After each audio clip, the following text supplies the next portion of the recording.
Alright, I think we are on. We are good. Looks like our mic and audio are good. Okay. Welcome to another exciting few hours of illustration with Brandon Hamilton. Happy to have you here. My name is Brandon Hamilton. For those who are new to my channel, I am an illustrator, artist, designer, stay-at-home dad, and streamer. And we have decided this week to do something a little lighter than my normal fare. A little more positive kind of fantasy story. I'm working on inking out a tea party with a flower dragon and a little steampunk little girl, which is just fun no matter how you cut it. So yeah, so that's where we started this morning when my son was awake. Now that my son is now asleep for his nap, it is much easier for us to delve in. So we'll be on for a couple hours working on this. And your participation, ideas, suggestions, and just presence is super appreciated and super welcome. So I'm glad you're here. Feel free to throw any ideas or suggestions you have in the chat, and we'll just kind of keep plugging along.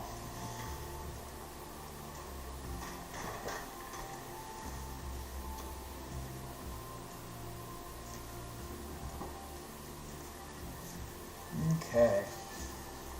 So let's just make sure you can see that. So earlier today we started off with illustrating this in the Bic pen. The reason I do that is because the Bic is a little softer. It's not quite a hard black, and you can really allow yourself to not have to commit too hard, but pull out some of these beautiful shapes. You know, when it comes to pen work, you know, a pen makes a pretty profound line on paper, and sometimes, you know, there's not a lot of opportunities to always go back as far as you'd like if a mistake occurs. Now there's plenty of illustrators out there who are just super comfortable with just going solid lining with microns, and I think that has a really nice look. But one of the problems that I have with that is when you put down a micron, everything you put down is super hard lined. And what I mean by that is this pen right here. This is a very common inking pen that is used by a lot of people to really establish a strong, hard line. The problem is that the ink from this pen always comes out to the same degree. What I mean by that is you can't choose to stifle it or create a little less of an amount of ink coming out, so it's just what it's going to be. So you really have to allow yourself to have mastery and control of that swipe, and sometimes it's just a little too much pressure, and you know, it just depends on the type of artwork and depends on the piece you're working on. But for me, this piece feels a little more appropriate to just allow it to be with the Bic, and then I'll go over it with the microns. And that's because there are some areas where I would like it to be really soft. Specifically, I would like the areas around our main characters to remain soft because, you know, there's going to be a lot of inking that happens kind of in this area. We can already see a lot of the play in detail. So whatever I can do to make sure I don't over-index the inking on the center will allow us to keep the central focus in the center of the piece. Hey, welcome to the stream. Happy to have you on. Guys, I am multi-streaming on Twitch, on YouTube, and on Facebook. So if you throw something in the chat and you're worried that I'm not seeing it, just go ahead and flag me or wave me down, and I'll go ahead and read it out on the screen, and then we can go ahead and talk it through. A big part of my stream is us just having a conversation, talking about art, talking about our ideas, and how we bring all these things together. You'll notice right here above my, right here, yeah, there we go. Right here above my my picture is today's brief, and this kind of describes the piece we are working on, and just to kind of give you a sense of like what the story is that we're developing. And so I'm going to go ahead and just keep this guy over here. All right, so we started earlier today by just developing some of the garden aesthetic elements in addition to our characters on the page. One of the things I'm really planning on doing is having a lot of these little these plants and whatnot come to life. I'm a big fan of just having, like, I know calling them goblins is incorrect, but essentially any time that I can kind of create a bunch of undescribed kind of just art, like life presence in my characters, I'm always happy to do so. Give them some eyes, give them a happy smile, let them just be weird little characters and part of the scene. To me, that's always kind of been very reflective and very true of the real world, in that sometimes there's personality in everything, and you don't always know to look for it or know to see it, but that's usually what I try to pull out and make kind of a part of my visual process.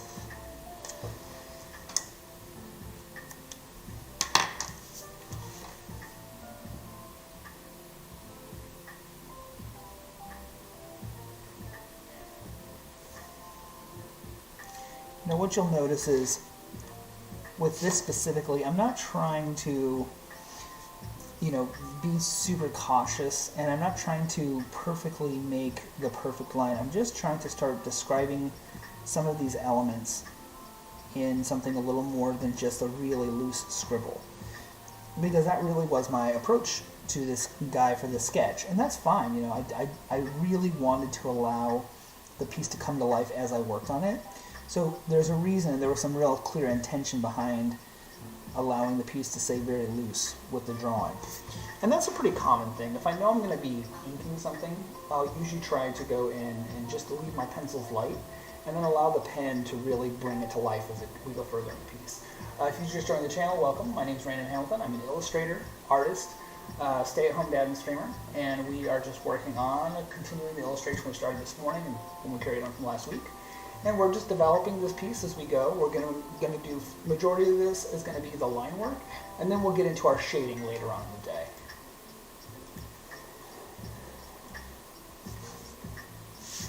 One of the things that I think that doesn't get talked about by a lot of artists is when your piece reaches a certain threshold that you kind of have to follow certain visual formats. What I mean by that is, your subject matter, depending on what it is, hits a certain point where it's undeniable what that subject matter is, right? If it's just a picture of a hand, or if it's a picture of somebody, an individual, or there's something specific you're trying to portray, at a certain point, you reach that threshold where it is exactly what you're trying to portray. Up until that happens, though, you have space to make modifications and change. Now, that's not to say that you need to, and quite often you don't, but at a certain point, your piece becomes stable and locked in, or it becomes something that is a little less than that. And what I mean by that is there's times where you never really commit your piece fully, and you want to keep as much open ability to modify in place as possible. And this is just one of those pieces where, as I'm creating down here, I'm not really under any obligation to make any of these little creatures or characters specifically easier to read than anything else, because they're really not the important part. But what they do is they provide this nice context to the mood in the space. And so whenever I create these little creatures, and you'll see me kind of putting black circles in their mouths and black eyes, because I want it to be unmistakable that they have some kind of life to them, but they're not important enough to go in and offer any real specific details. It's just about creating this sense that this whole space around them is welcoming them, propping them up, and kind of allowing them to be like the centerpiece of this tea party.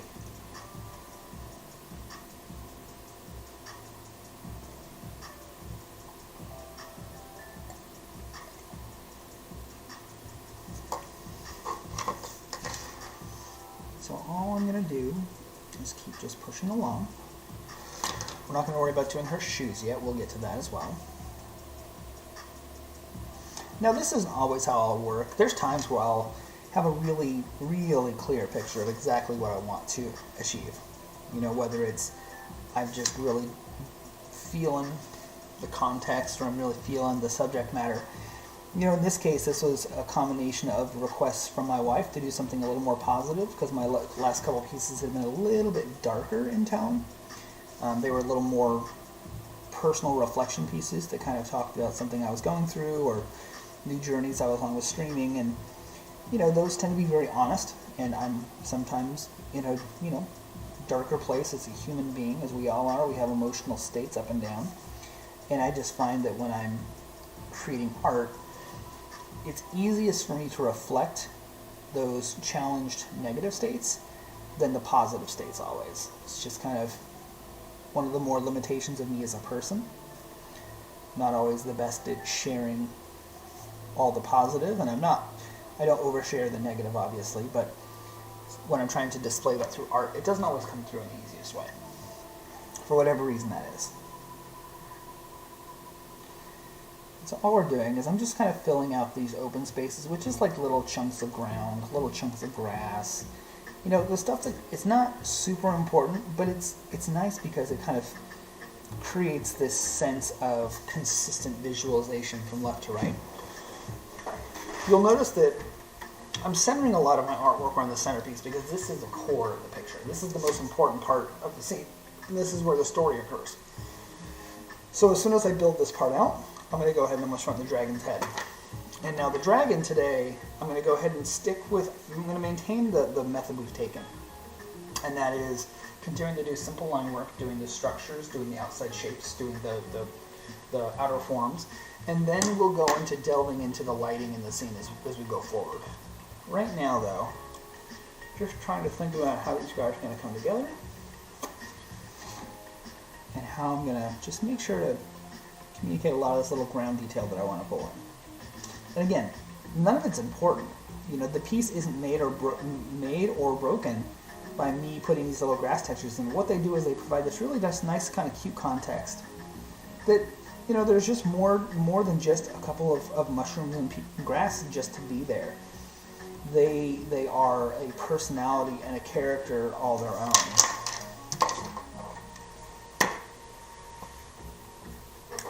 And to me, that's, you know, since the days of Alice in Wonderland, since the days of Princess Mononoke, you know, to me, my art has always derived from those resources, and those resources both indexed heavily on spirits and creatures and life as part of an ecosystem that I think is really fascinating.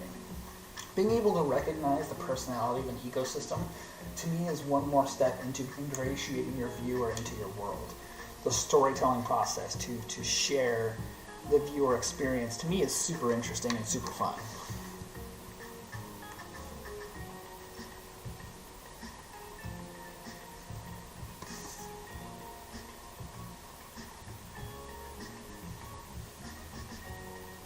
You know, you'll notice I'm not being too precious with my lines. I'm just allowing my lines to occur on the page. And then once the line's down, I start working with it in the best way I know how, and that is trying to keep the forms that my pencil laid down. But again, my pencil was super loose which was very intentional. You know, I went out of my way to make sure not to make my pencil lines feel too weighted, too heavy, too specific, because at the end of the day, I was still exploring what this was. And to be frank, I still am. You know, there's so much that happens in the process of creating a piece of art, and so much that your mind is writing as you're drawing. You know, when I'm talking about telling a story visually as an artist, it's more than just, oh, this character looks like this, so that is this. Let's use an example of a Batman picture, right? Yeah, you can make an illustration or a picture of Batman, but what's Batman doing, right? What's occurring in that scene? Is he standing heroically? Well, why is he standing heroically? Did he just beat a bad guy? Is it just the start of his night? He's feeling really awesome? I mean, what is the occasion that draws that character to be in that place?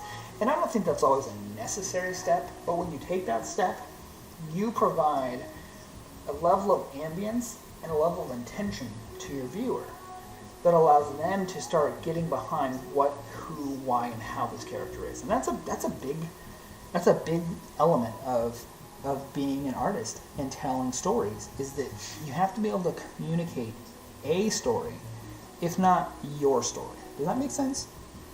You know, there's never, to the end of my days, I'll say this: there's no right way and there's no wrong way to be an artist. There's no right way and there's no wrong way to be a creative. Anybody that tells you otherwise is misinformed, or just not thinking of the larger picture of being an artist, and you being an artist is a reflection of your experiences on the world. So how can anybody else tell you how you should and should not do art? Are they you? Have they had your experiences? Now, that is not to say that you shouldn't value wisdom or guidance from somebody else who is very proficient in art. And actually, that's the complete opposite.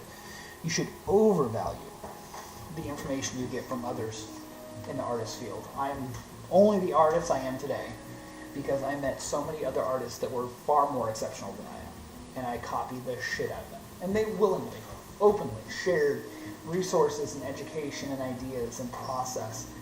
And it's what's made me a much more comfortable artist, because I can always reflect on all those different people I worked with, and from those experiences derive some really great ideas and instincts that were shown to me in person while I worked on projects with people.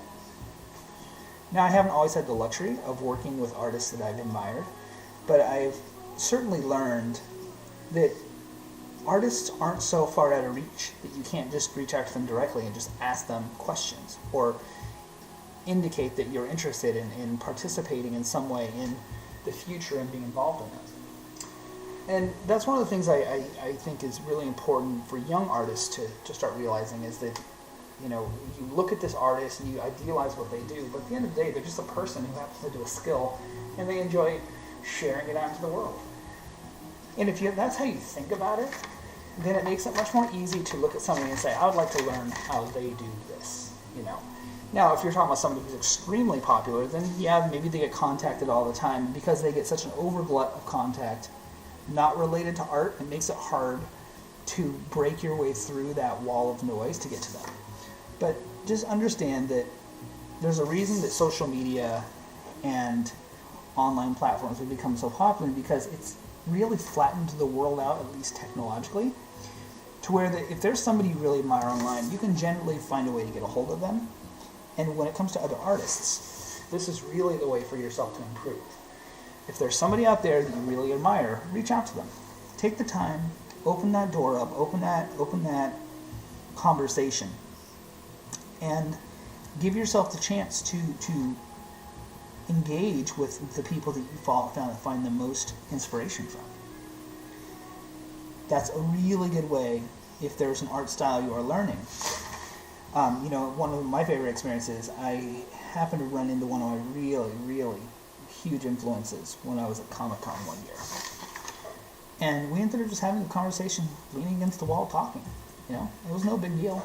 It was just kind of chill. But from that, I was able to really walk away feeling that much more sound in my thinking about the way I was approaching my art. And it really is a question of, like, you know, I asked a process question, like, so, you know, do you always go to pens? Do you work in pencil? And, you know, his response was like, well, it kind of just depends, you know, depends on what I'm doing. But he was like, but these are the pens I always go with, and these are pens I hate going with. And I always said, well, I asked why do you hate those pens?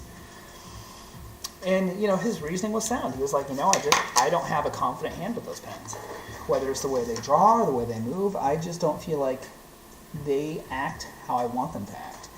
And it wasn't until a little while later, I mean, I kind of immediately got that, but it wasn't until a little bit later down the road when I started realizing that I actually had that same challenge. It was a pen that I really wanted to use. This is a nib pen, and I sucked with it. And I still suck. To this day, I'm horrible with it. But I use it. In fact, I'll show it to you right now. This is a pen that I will always make every effort to use whenever I can. But when I use it, I tend to ruin my pieces. Now, that's not to say that the piece is irrecoverable. It's not to say that I have to quit the artwork. But when I use this pen, I don't have the necessary control to stop the flow of ink when I want to stop it. And that's a problem, because if you put the mark on the paper is going to be there. Some artists, some comic book artists, ink their entire comic books with this pen right here. They're amazing. I hope that someday I'm able to develop the control that I'm looking for, so that I can then do a whole piece with that pen, because that's a real dream of mine. All right, so last but not least, let's just put a few more details here. Let's not leave anything undefined. So if I drew some pencil lines, kind of indicating the way some of this stuff worked, let's just make sure that we put that in here, just so that we can walk away from this space comfortable knowing where it's at. I also feel like we're losing the little girl a little bit, and so all I'm going to do is I'm going to come in here with my micron. I'm going to go with a 0.3. This is a 0.5. Yeah, I'm going to go with 0.3. I'm going to come in here with my micron, and I am going to just give her a little bit of a hard line on the outside. Just want to pop her out a little bit more. She should not feel like a background element, and I think that's a pretty good statement for where the background's at. The background feels more appropriate, but now we just need to do our due diligence and make sure she doesn't get lost in it. You can see already, it immediately pops her out. This is what I like to call making a sticker. Not in the traditional sense, but on the illustration. By doing an outline like this with a little bit of a heavier gauge pen, it essentially turns her into a design element that just pops right off the page. Entirely intentional, by the way. And, I don't have to do this now. I could leave this step for later. But for me, especially with you as the viewer, it helps for me to make sure that I'm constantly considering the way my story is coming across on the paper. And if it doesn't make sense to you, even in the process of doing it, then that kind of defeats the purpose of me sharing the art, right? This is also really nice because this allows us to create kind of a layer system of inking. What you'll notice is just by doing this, all of a sudden I've redirected the focus around her because now she is one of the highest points of light and dark contrast on the page. It's a subtle thing, and it's not necessary by any means, but for me, I'm just trying to make sure that from the start to finish this piece, you know exactly where I want your attention at, and you take the story in the way that I'm intending you to take it. Hey, if you're just joining me, it looks like we got about 4 people on. Hey, if you're just joining me, welcome to the stream. My name is Jamie Natalie. I'm an illustrator, an artist, designer, and streamer, and stay-at-home dad. Today we are working on Flower Dragon Tea Party, which is a request piece from my stream as well as from my wife. And so here we are. We're just kind of plugging along.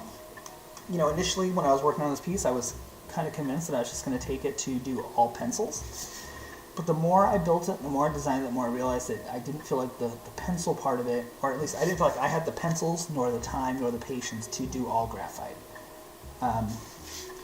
There are some fantastic graphite writers out there, and I'm not going to take anything away from what they do because it is spectacular, but I tend to go into a little more of an ink space and then possibly a little more of a digital painting space, depending on the piece. It's been a little while since I've done a full digital painting, but I'll have a couple of those coming up on the stream here shortly. I've only been streaming for about 3 weeks, but it's been fabulous. Having a great time. So thank you guys for being here. It's pretty amazing. Alright, so we've now got her outlined, and now she's popping a little bit better away from that background, but now the background actually feels really good. Because what we've done is we've really established the visual hierarchy even without heavy line work, heavy colors. There we go. So we've got our main character in here, we've got a robot. We'll deal with popping the robot out later, but now she very much pops out against those background elements around her, which was the kind of the goal. Okay. We've got all this in. We're going to do a few more blades of grass here. Let's do the bottom of this mushroom. Make sure we don't forget him.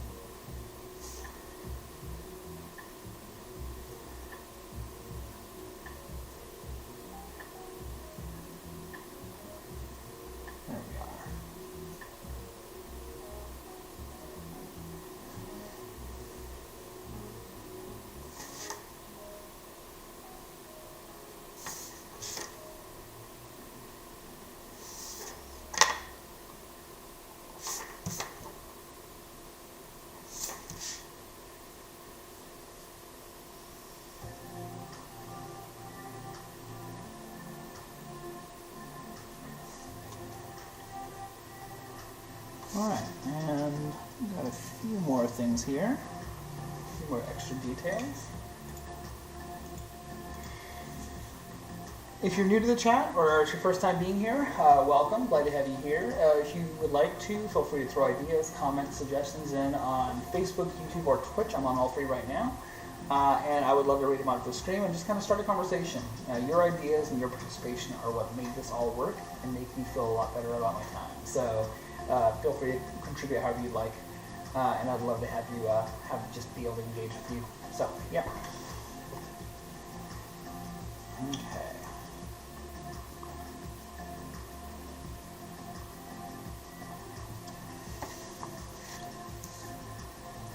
One of the other reasons I'm keeping the line work kind of light right now is because as I do each stage of this, I'm taking a picture of it. One of the things I was thinking is I might, obviously do a digital painting of this, but there also is an opportunity here to do something where I show how to use color over just black and white illustration. So I might actually execute this page 3 times. The fully inked version, which is going to be here on the desk, to be illustrated with color blocking done in Photoshop, and the full digital painting. I'll probably do the digital painting in Procreate, so I can export a video and you can watch a time lapse of the video. That might be the way I go. I also have been putting off doing a painting in Procreate, but it really does deserve to have me give it a shot. I think that program has really stepped up and is something pretty special now. I traditionally would have done a Photoshop painting, but even Photoshop isn't really optimized for digital painting. We've made it optimized through our use, but that's actually not the intention of the program at all. It was always intended for photo manipulation. And, Adobe Illustrator has come out many times and said, unfortunately this program is not intended, at least for a full digital painting. Not to say that you can't, but just to say that they don't have tools that are necessarily going to pursue trying to perfect that, which is why you don't usually see them come out and say, hey, this is a new painting brush that instigates or kind of tries to replicate a certain traditional painting method. Now, that's not to say that brushes don't get made, and that's actually a huge business. A lot of people make a great living off of making custom brushes. That's not a type of work that I personally enjoy, so you'll never see me do that. But if I find a set of brushes that I think are really good, I'll generally share those out to my community to make sure that everybody goes and grabs them, because it's not often that you find an amazing brush for digital use. Sometimes it happens, but I would say there's far more non-effective brushes out there than brushes that do what they promise. A lot of people just jump on the bandwagon and try to just output something so they can make a little money, and unfortunately the user generally gets robbed of a positive experience, because the person who made the brushes, maybe it is kind of the same, but it lacks the control, and it lacks the means with which the user can achieve the effect they're going for. Alright.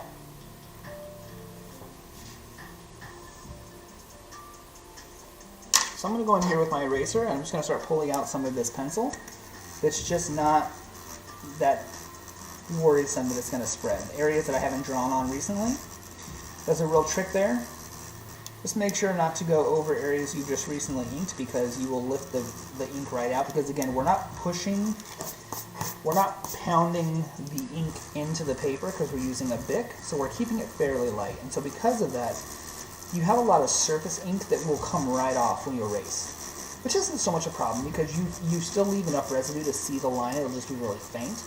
And that's a really good way to, if you want to get a very clean page, you can approach inking like that, where you can ink very lightly, and then when you erase it off, what's left is effectively your new guideline, and then you ink over the top of that so your ink is a lot clearer and cleaner.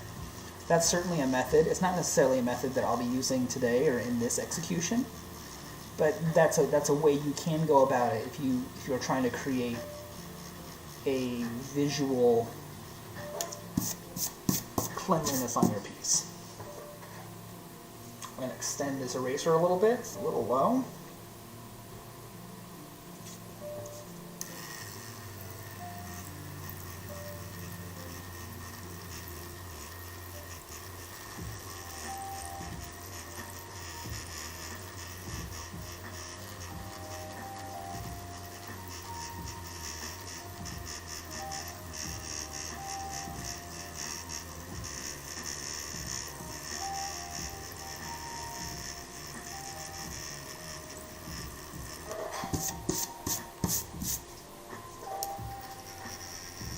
You'll notice I'm not being too precious here. I'm not trying to be very super clean. I'm just trying to start lifting some of this layers of noise up, just so it's an easier thing for me to then start deciding how I want to progress.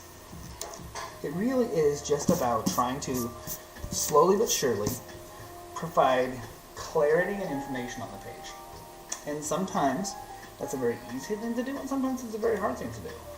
And you just have to kind of keep plugging along and going back and forth between your pencils and your pens until you have a system. Now, some artists are exceptional at just putting it down on the paper and then working with that.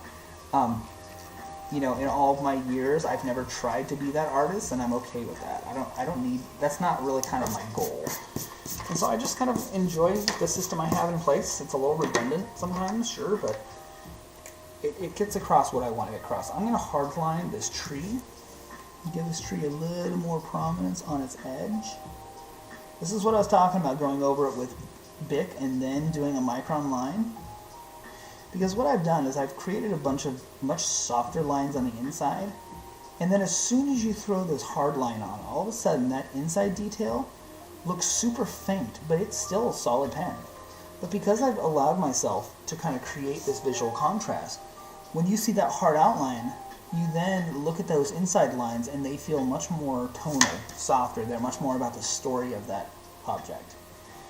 And so, again, it's all about this. When you mix mediums like this, ink, mixing with ink is still mixing mediums. You're mixing different styles of ink. They react differently on the paper. They engage differently with colors, with erasers, with pencils.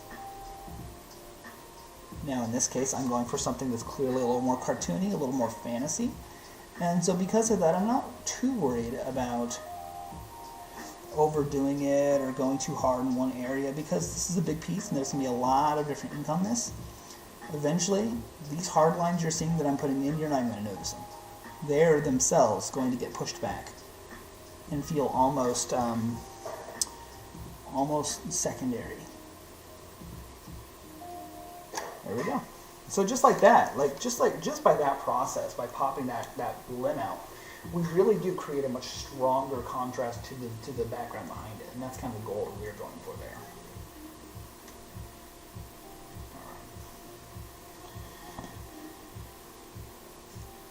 All right, now that we did that, now we got to do our robot friend real quick, just to make sure we don't leave him behind, because he's now feeling like he's part of the background. I really don't want that.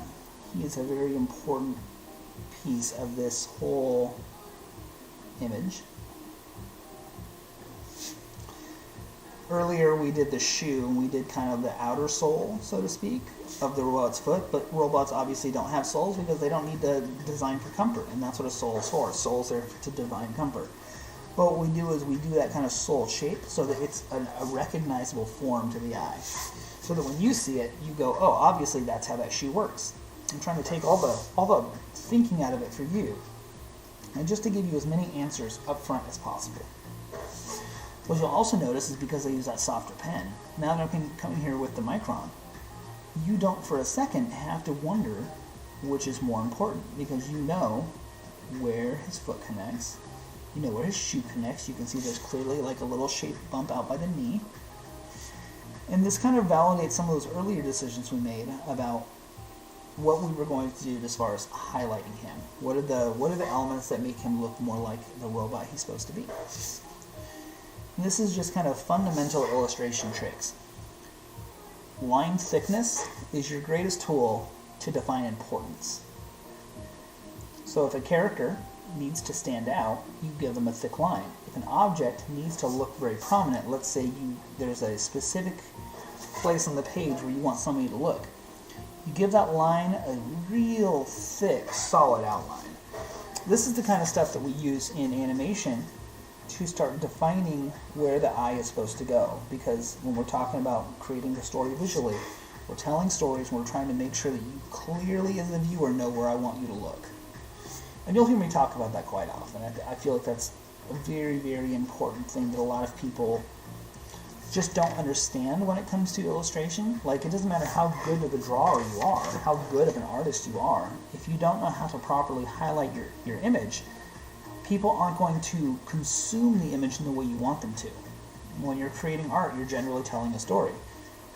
So it'd be like somebody telling a story, but then they emphasize all the wrong words, and so that people don't get excited when they're getting to the really important spots. It's like the boy that cried wolf.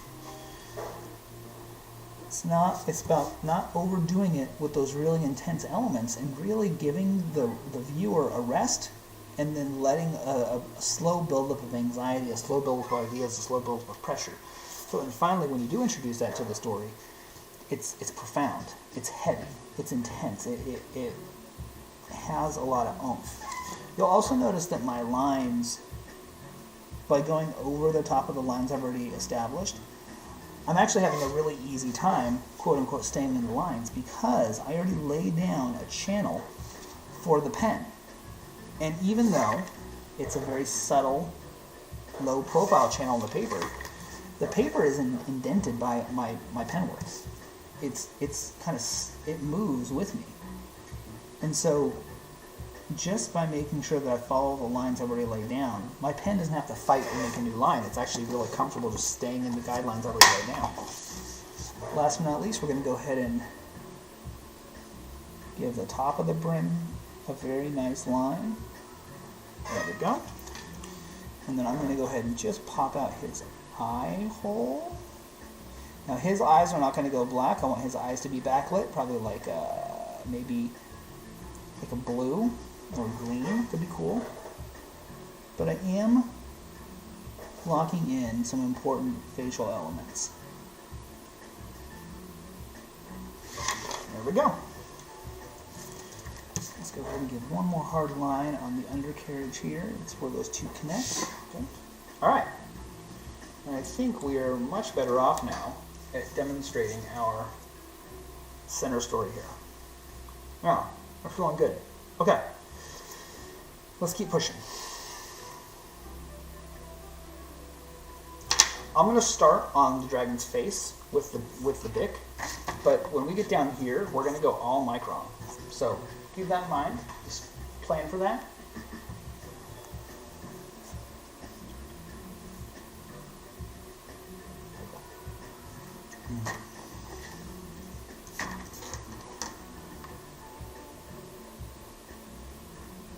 Now, since there is no such thing, or at least in our current world that we are aware of, I've never seen an example of a flower dragon in real life or illustrated.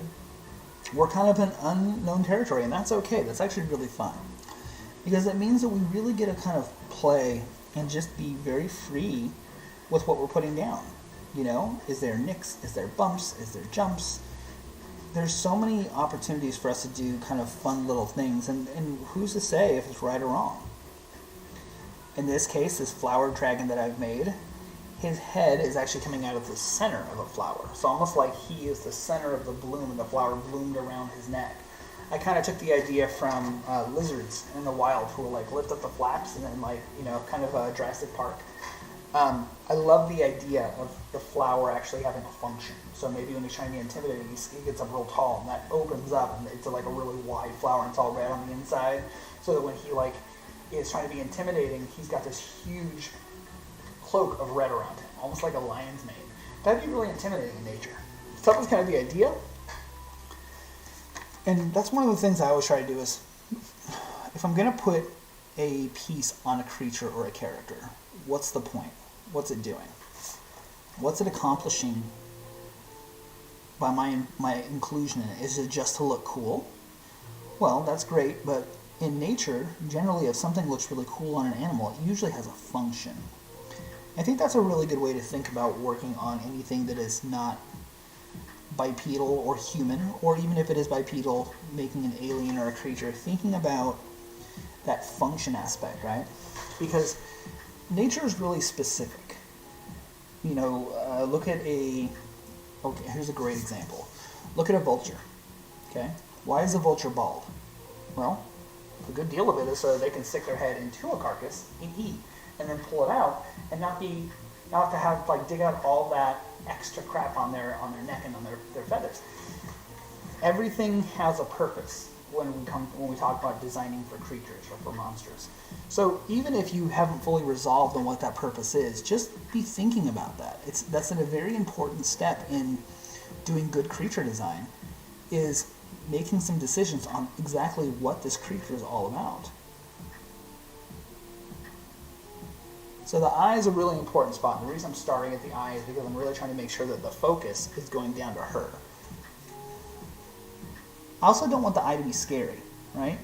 So I'm going to do more of a rounded snake eye instead of a sharp snake eye. That really helps take some of the fear out and make it more curious. And then I'm going to give it kind of like, if you've ever seen like a goat's eye. Goat's eyes are effectively a plus. If you've never seen that, go look them up. They're amazing. They're super, super cool. And so all I'm doing is I'm just really taking the fear out of the piece, because it's still a big intimidating dragon. You don't immediately read that it's flowers, and that's okay too, because that's not like a huge necessary, it just kind of made sense. now this dragon is very clearly looking down at her direction. And I'll just do some little supporting lines just to insinuate that the eye kind of has some structure back here, like it's still round like a regular eye would be. Most eyeballs are in fact round or spheres. The average eyeball for most mammals is a sphere. For some fish it's more of a flat. It's like a surface. Okay. And so we're just going to keep on cracking on.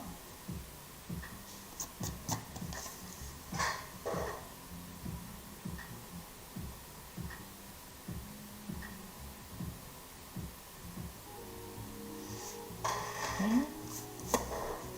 Let's get back up to our dragon.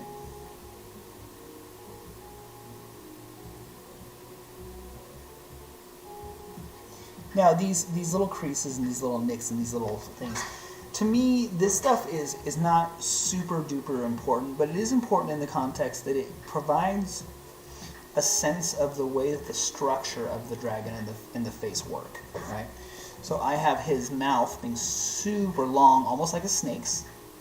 And so when he opens his mouth can open really, really, really wide. And then there's the assumption that if his mouth can open that wide, then there will be kind of skin flaps in here to kind of support that bit of opening. And what I mean by that is, think about when a snake opens its mouth, you have this really long, thin skin membrane that kind of has a very specific shape, almost like a curved shape. And that's really what we're representing here, is that kind of shape. But it's very lax because the mouth is closed right now. So if I ever draw this guy with his mouth open, it'll be very similar to a snake's mouth opening up. Although I don't know that I want the flower dragon to have fangs, because I don't necessarily think that the flower dragon needs to be a predator. In a world like this, maybe the flower dragon sustains entirely off of sunlight, or maybe it is a little more like a plant. Maybe it buries itself in the ground and gets sustenance from the earth. Maybe it has some kind of system that it taps into that's kind of like a root system. There's lots of opportunities to think about how to make these creatures not what our world expects. People see a dragon or they see a thing and they're like, oh, obviously that dragon goes and eats things. Well, why? Why does it need to eat other animals to sustain? I don't think it does. And I think that's a really important thing to remember. When you're creating, not anybody else. If you want to align to nature, then align to nature. If you want to kind of do your own thing, do your own thing, but have an answer. At least consider what you would like to be occurring, and allow that to be the thing that you base your plan off of. Base your creativity, base your idea. I think that really is probably the most important thing you as an illustrator, as an artist or designer can do, is get your story straight. And even if you don't know how you want something to work, write that into your story. It's currently unknown how these creatures work, but it's a big point of contention amongst different blah blah blah in our world. Like in my case, if I didn't know how this creature worked, say there are stories and fables, but nobody's ever actually met or seen the flower dragon or lived long enough to, after seeing it, to tell about it.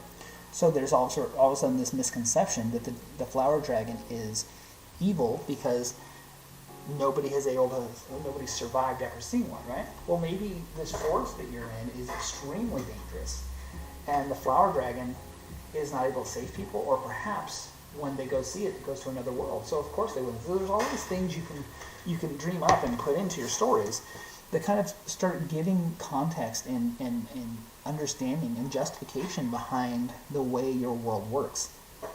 But when you're designing a world, you have to start thinking about this stuff. Because the more answers you have and the more rules surrounding your world, the easier it is for people to go, oh, well, of course that's how that works. And then they become invested and involved in your world you're creating. Because you have to imagine, at the end of the day, you as the writer, you have to establish the boundaries in these worlds so that then people can start trying to understand and then be impressed with the characters that are somehow exceeding those boundaries you've established. you know, one of the reasons why Harry Potter is so wildly successful is that they identified the rules for magic in the world very early on. Before you ever meet Harry, you know witches and wizards are trained at a school. You know witches and wizards do not practice wizardry in front of muggles, in front of non-wizards. So you already know that there are boundaries that have to be adhered to. And then they go through several, movies of Harry effectively constantly breaking these old rules because you start seeing that the rules that were in place had not been updated enough with the times and hadn't accounted for the bad characters that were going to go and kill people. So there's this constant struggle from the very beginning about the characters that are the main characters already not fitting in with the established rules of the world. And that is a story in and of itself.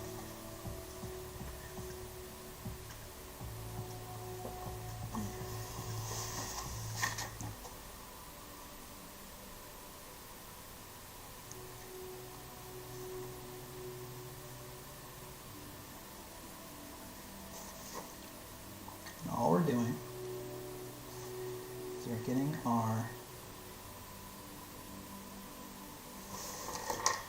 details in. Again, does it matter how all this works right here? Not really. It's, you kind of take it, you see the dragon jaw, you see the intended path, where the bone structure is.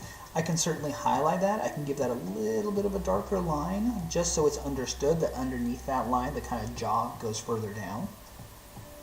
And really highlight that jaw, make sure that line comes through so you understand that there's some bone structure underneath there. Does a dragon have to be scaly? No. Does it help communicate the texture and the feel of the dragon if you lean into scales? Certainly. But that's not to say that is a requirement of the aesthetic of this creature, because it's not really something that I think is that important. I picture him being made out of almost like either like dirt or wood. Or perhaps he is flesh. Maybe he's a different kind of flesh. I don't really necessarily want to go and draw a bunch of lines for scales just because I feel like it will detract from the flowers themselves, and that's kind of the main point. So now I'm like, okay, well, how can I better illustrate that this is a smoother skinned reptile? And this is one of those ways, is by creating different textures in the ink. Little dots, little extensions of lines, little moments where there's like maybe a darkened line, but then I kind of just let that tear off and become more of a stippled pattern. There's lots of opportunities in this kind of work to push your visual styling further. Yeah, that's good. Push your visualing style further and to introduce texture through the lack of line, the lack of detail. When you go and you start putting some of this detail work down, stop the line and then watch it kind of trail down, and you're gonna see that a lot more is brought from that kind of insinuation of form.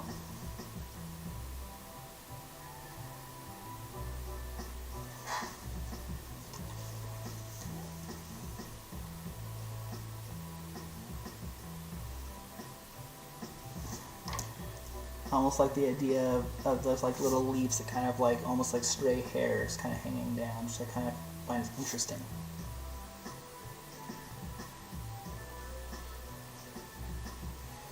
I almost picture these plants kind of like baby's breath. Just, little extra details that don't deserve a host of attention all on their own, but the ecosystem of his chin and of the underside of his neck kind of offers a chance for flowers to grow in their own unique way here.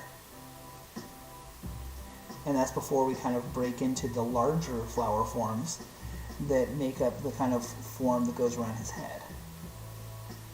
Or her head. Or its head. That's another thing, guys. How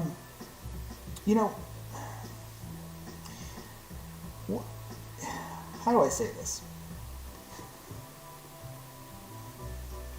Defining denomination, defining sexual titles, pronouns, which we all are very getting more and more familiar with as we get on in the world. We understand that the pronoun that you use to describe somebody is vastly important to a great deal of people, not just men, not just women, not just somebody who's trans, not just somebody who's trying to establish their real self and whatever journey they're on. But pronouns matter.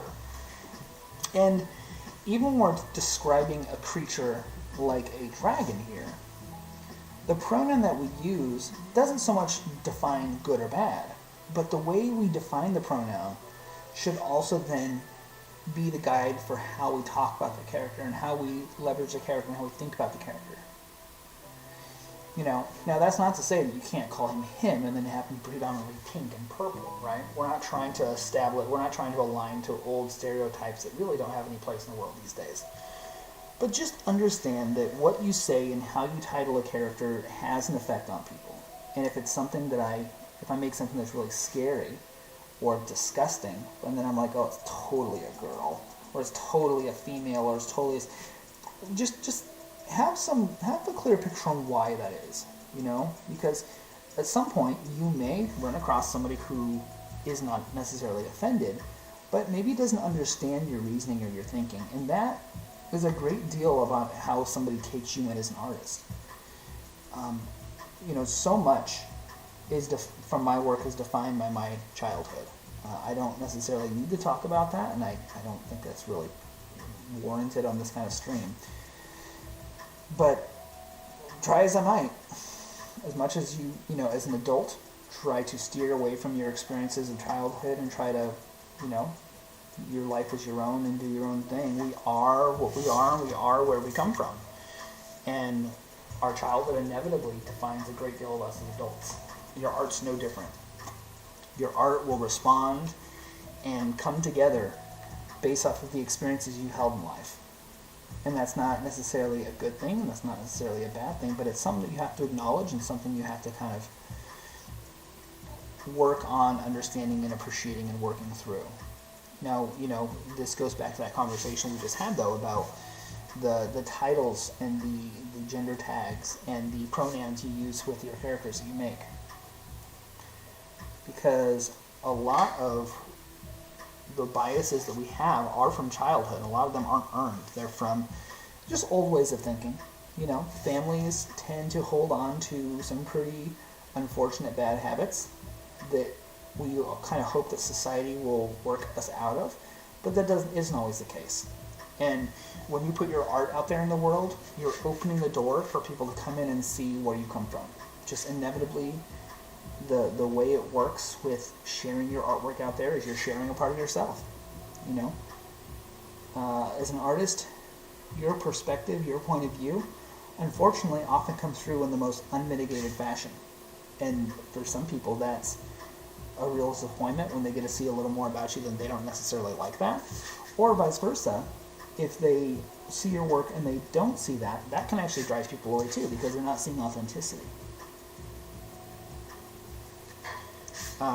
I've had to deal with a ton of just adversity growing up in our lives and seeing, physical abuse and racism and tons of things.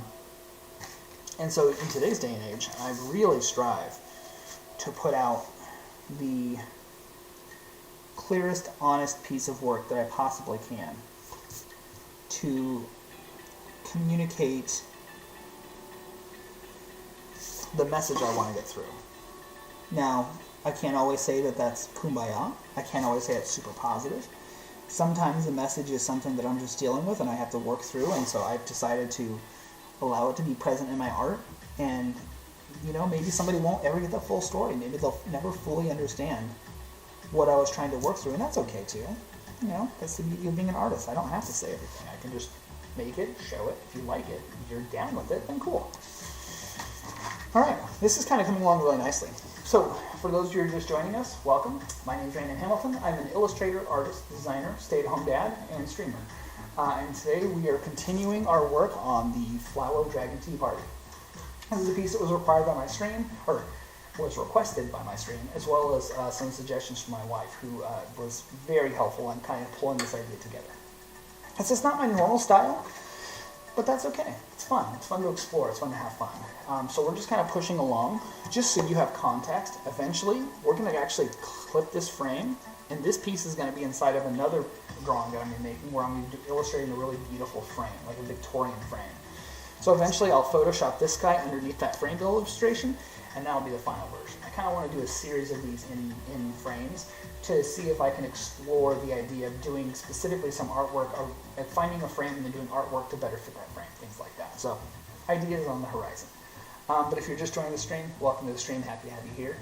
We're just pushing on, and yeah, we'll keep going. If you have any questions, ideas, suggestions, please throw them in the chat. Your participation is extremely welcome, and I really appreciate any ideas you have to share or points you'd like to get across.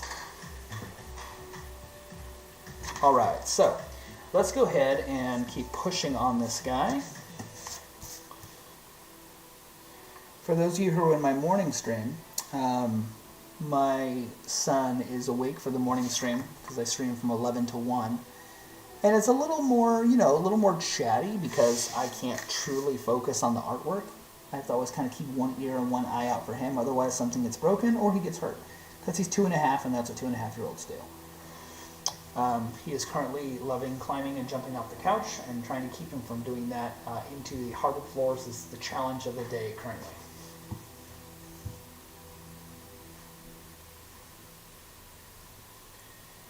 Alright, so we are plugging along here.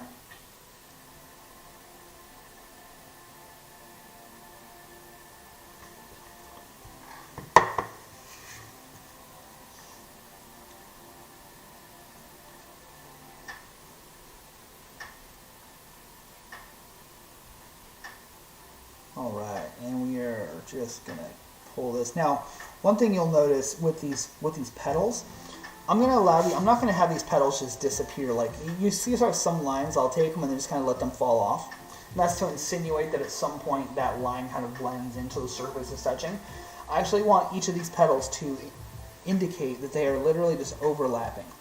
And I don't want to show those connective points. And the reason for that is because I think it's really important to establish that essentially as the center of this flower, all the petals will kind of go right down to the very edge where they connect, and it will just look like he is the center of this flower. At least that's the goal. We'll see if that happens. And you know what? If it's not how we're hoping it'll come out on the paper, that's fine, because who effing knows what this guy looks like? Worst case scenario, I'll go and I'll add a bunch of flowers along with the leaf pattern down below, and then it'll just insinuate that the flowers are really all over his body. I kind of like to leave myself outs like that all the time, just because I have established a design aesthetic doesn't necessarily mean I have to adhere to it. It's one of the beauties of what we do. We don't need to be super literal all the time. Sometimes we can just kind of insinuate something and then see if the art supports it in the end. Because that's really what we're doing, is we're trying to explain an idea that's maybe not fully defined or maybe a little more abstract. But by going and giving ourselves the opportunity to just explore that, makes it really easy.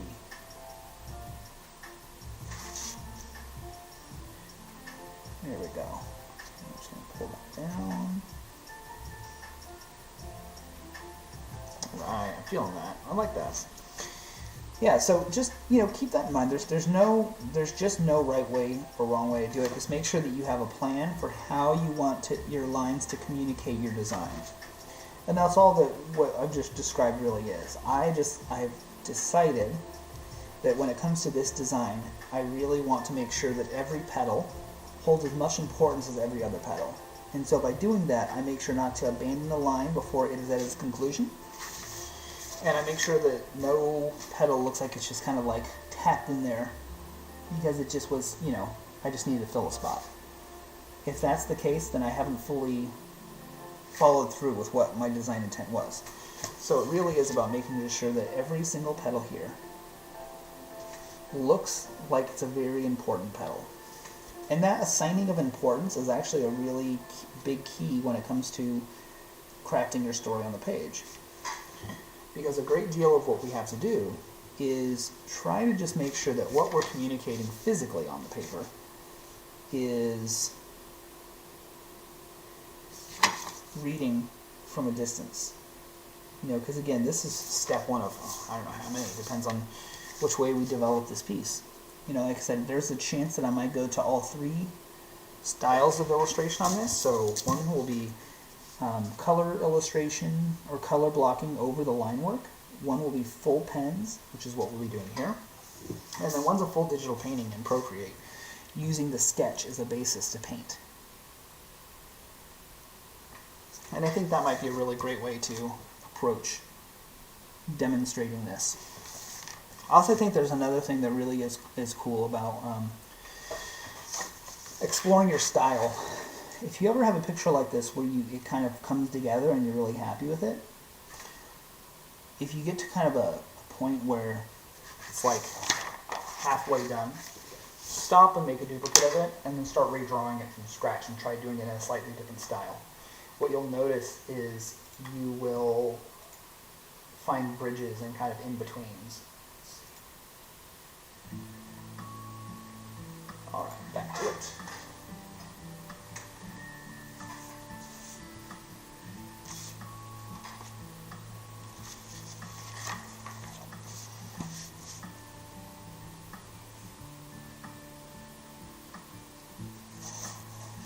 And what I was talking about with that bridging to different styles, you know, everybody kind of has their quote-unquote style, right? Like, oh, this is the way I draw, this is how I draw hands, this is how I draw faces, this is how I finish a piece of artwork. Like, you know, that's a big thing for young artists, is kind of finding their voice. You know, you see a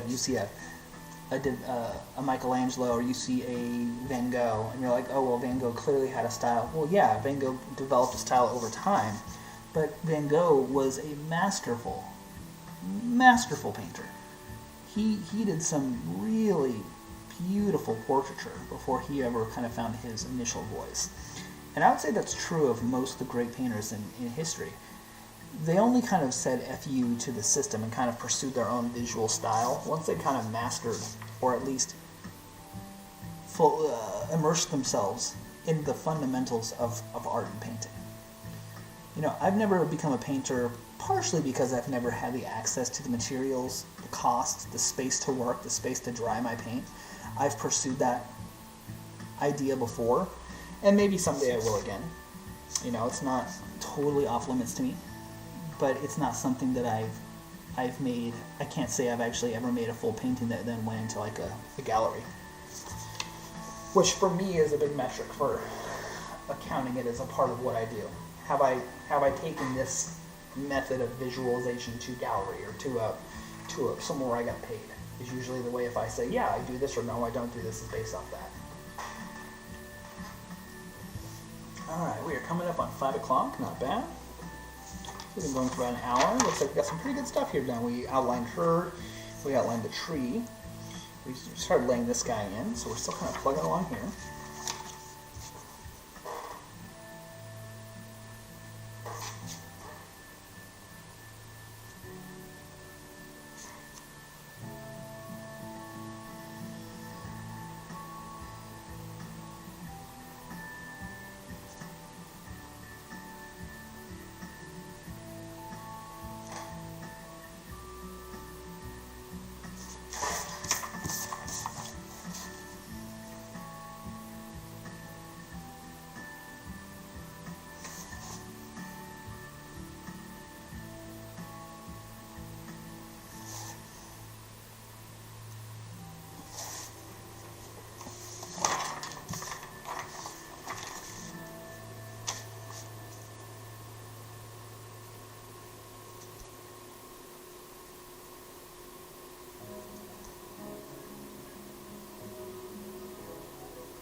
Now you'll notice that when I come down to the neck, I'm changing the overall texture. And what I want the texture to become, almost like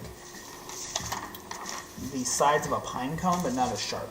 So I'm taking and I'm allowing these circular shapes to kind of cut short, because this is supposed to insinuate that at this point you're getting into more of the rhythm of the actual body, and the rhythm of the body is more of a segmented, layered form of leaves and petals. And so just start thinking about that. Think about the way that you're going to have these different parts of this creature kind of come to a close.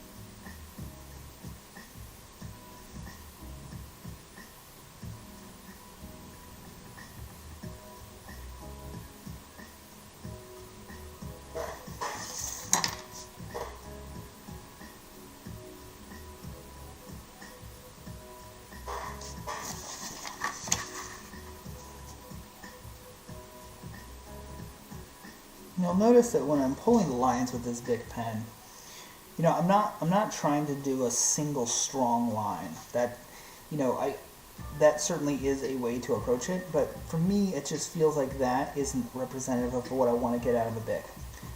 If I want a super strong line, I'll go to a micron. The Bic allows me to take it more on a sketch approach and slowly pull the line and pull the ink along the paper. Now, that's not to say that it always works perfectly, because it certainly does not.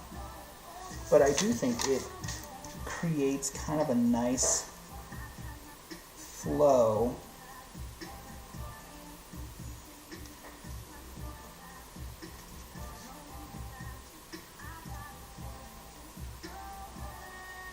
And I think what it does for me is that it gives me permission to then go in and hardline over the top of it.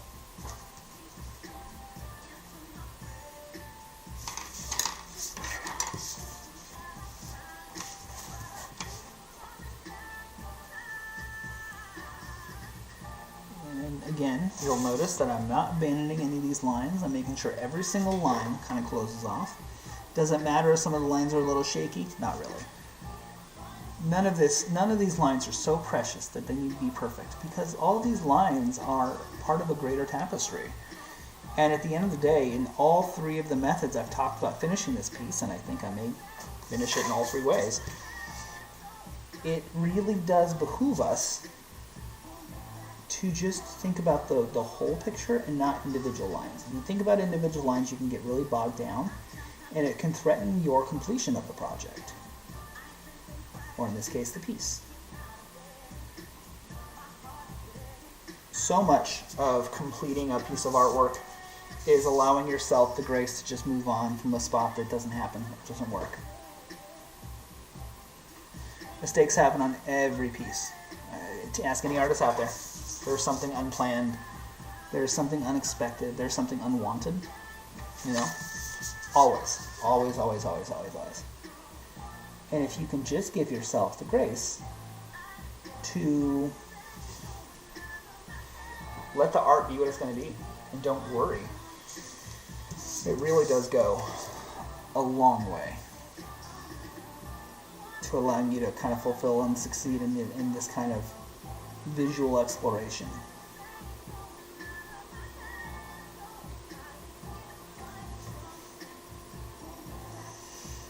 So this is just where it's coming up on the end of the petals on the head. Again, I'm not abandoning the line for any of these. All of them go to a final conclusion at the end. You'll notice I'm allowing the line to be a little thicker on the edge of the petal. That's because I know that I'm going to eventually be putting some kind of line that falls off on that. Some kind of detail, some kind of shading. And so it's okay that it's a little thicker. It's not going to harm anything. It's not going to conflict with anything.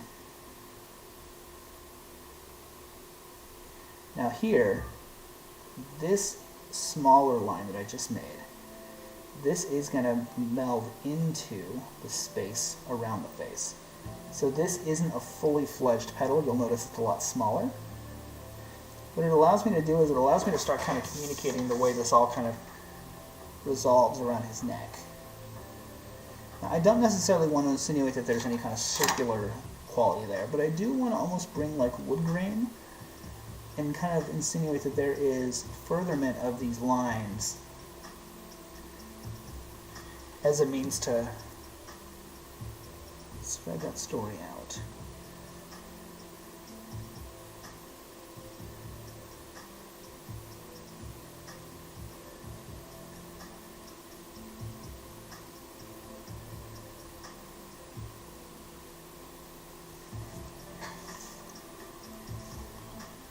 Yeah, I'm okay with that. And we can do something with the shading with that as well. That's good.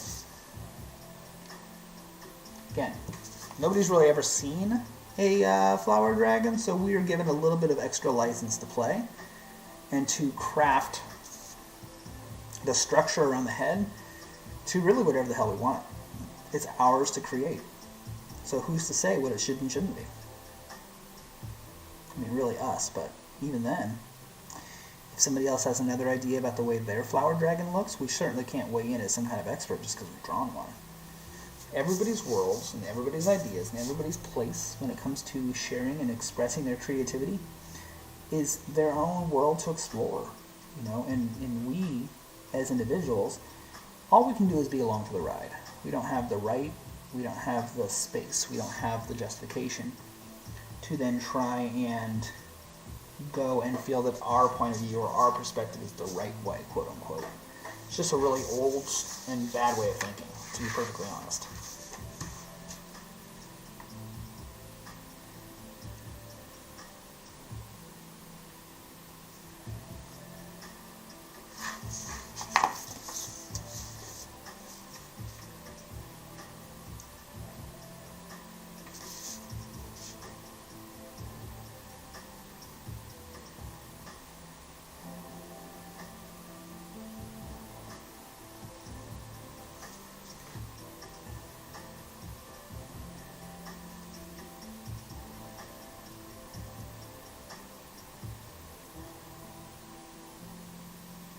You'll notice with the pen, there's times where I'm able to take the ink line and just almost brush it off into nothing, and that is exactly why I use this medium. You'll see this kind of streaking quality that I get, where it's almost like a really soft line. That's exactly what it is. It's taking the ink that's there and just dragging it along the path, and eventually that ink will lower to the point where it's not really producing much. Alright, there we go. We got ourselves a flower dragon. Yeah, not bad. There's a lot going on in the background here, and we'll get to that. We're going to have to pop this flower dragon out with a little bit of a harder line from a micron, and that was always the plan. And we are going to go balls to the wall, straight up 05. Because I really want him, or her, or it, to just stand out. None of it should feel like it gets lost in the background. And that's exactly how we're going to approach the flower dragon.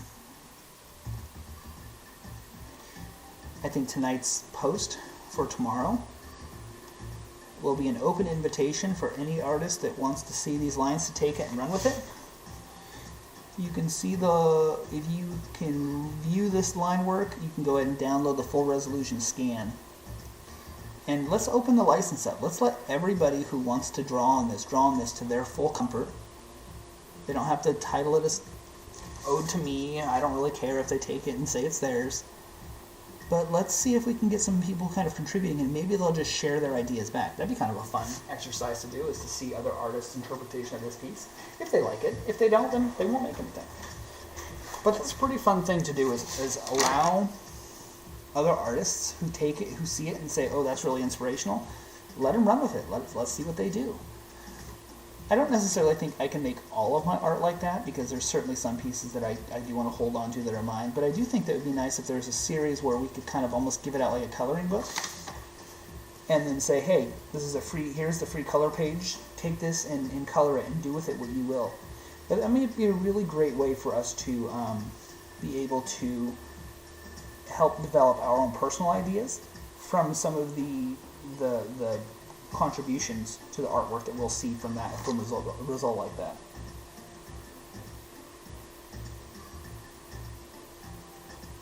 I'm so much less concerned with the legalities of ownership when it comes to my artwork. My art has never been so precious that I need to put my name on it. I don't put my name on my artwork for a reason. It's just not important to me. I will let the rest of the world decide how important my artwork is, and if some point somebody wants to make that argument or case for my art, then by all means let them have it. But for me, it's just not valuable. It's just not pertinent. I just don't care. Somebody's ability to say their artwork is your own is only as good until they have to then reproduce it. And if they can't reproduce it, then they diminish their standing with those who they were having that conversation with in the first place. And then the kind of problem kind of solves itself. But if they can recreate it, what if they can recreate a piece of mine to perfection? Well, then who am I to say that that is not their piece of art? It was their hand, it was their time, it was their thought, it was their process. Beyond the fact that it wasn't physically me, that art's still theirs, The process of creation was still something they had to explore and go through.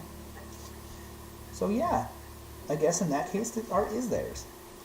Even if the concept wasn't theirs, well, then we're getting into a really slippery slope with the ownership of ideas, right? I can't say that all my concepts are my own, by any means. My artwork, my ideas, everything you see in front of you right now is derived from other techniques and other people that I have met and who have impacted my life and who have given me permission to take from them a practice or a consideration or a process and make it my own. And so why should I then not pay it forward?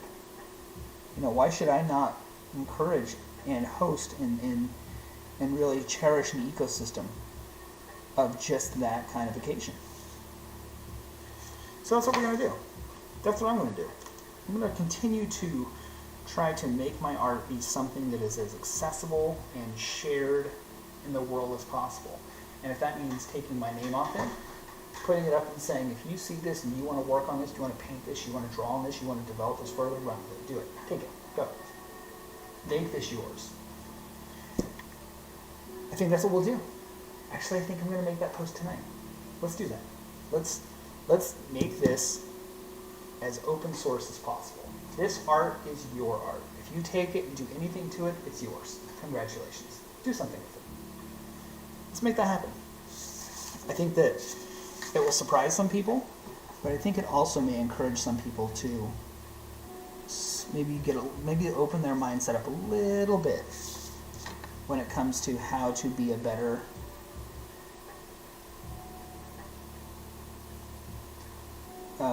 creative.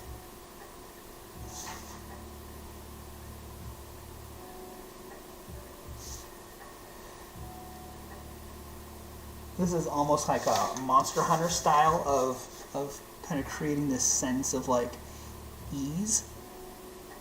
That's the way I'd say it.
inked in. He's looking solid.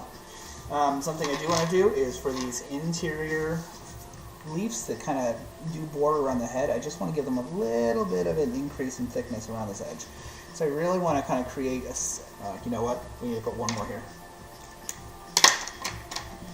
I think one more right here will do us a lot of good.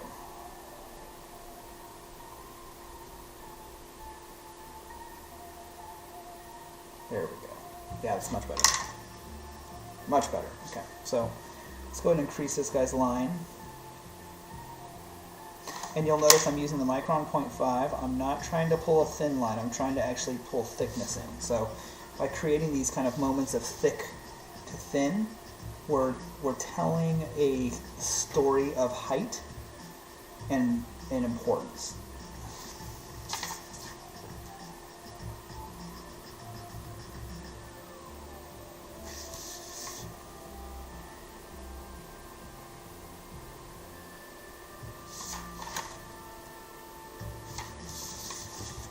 Alright, we're just pulling through.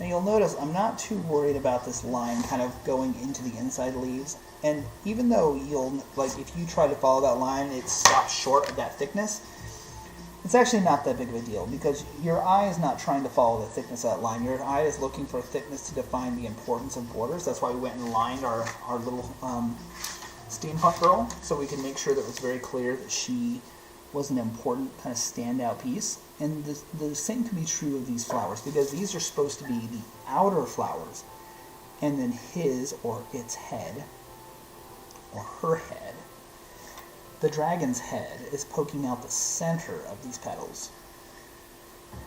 And so we're just making sure that it's very clear that these petals are in front of the dragon's head. They're on the outside layer. Part of that will be through us creating shading that comes up underneath from the back of each of these petals. That will be very important.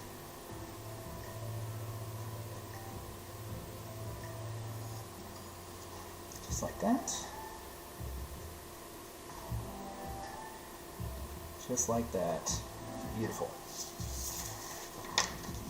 I'm really feeling how this guy's coming together. When you're working with Micron and you put heavy ink in, don't worry too much about touching the paper. Micron ink penetrates Bristol board very, very deep and can very quickly dry. Whereas the ink we use for the Bic stays on top of the paper, so smudging is much more of a concern. When we're talking about these heavier pens, it's just not so much of an issue. Alright, we're pushing along. That looks looking really strong in the screen. That's great. It's always a concern that the ink work I'm doing maybe won't translate well or won't read.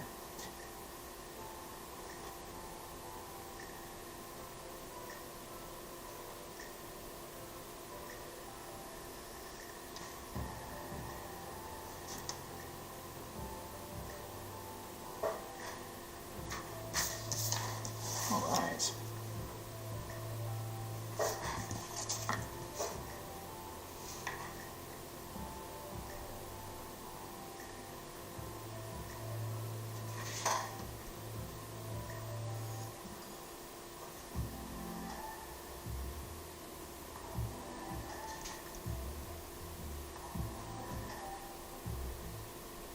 And all I'm doing here is just giving a little bit of emphasis on some of these forms, just so you understand how they sit in regards to importance to the other parts. It's a really subtle thing, but guys, I can't stress how much of importance it makes to have a really strong line define a very important edge.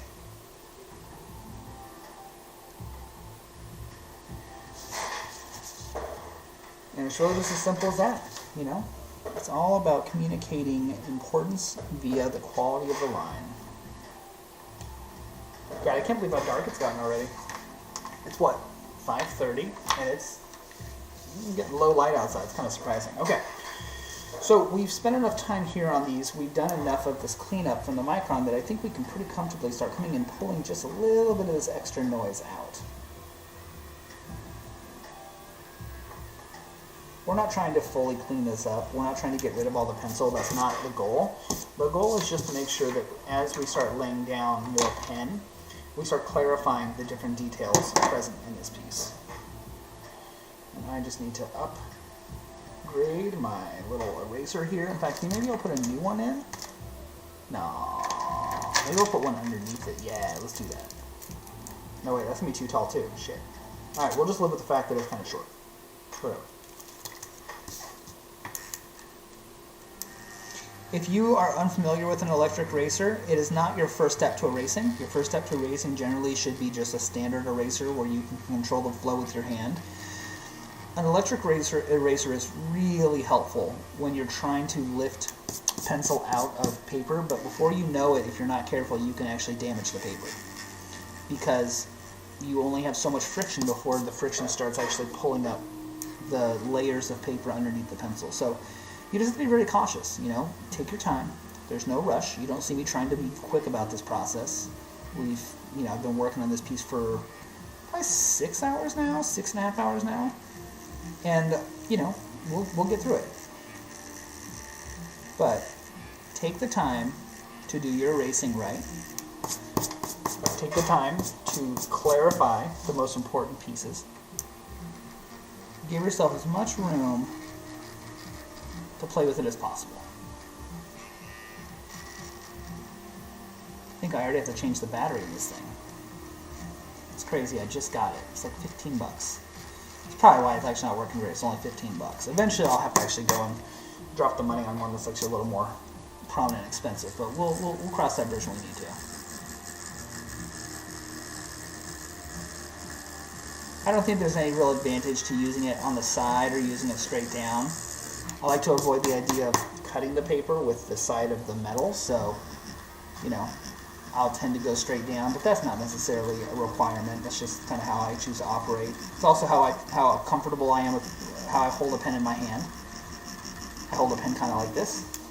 Just keep in mind, if you work on it like that, you're going to kind of create a sharpened edge at the top of the eraser eventually, because the eraser works by slowly sloughing off its own layers in the process of removing pencil and pen.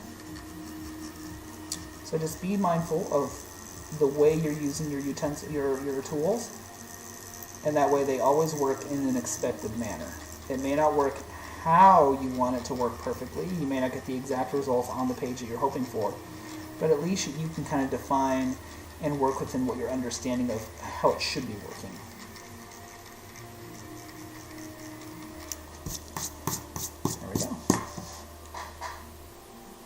So we've laid down some really fantastic inks today so far. I'm very, very happy with where we're at.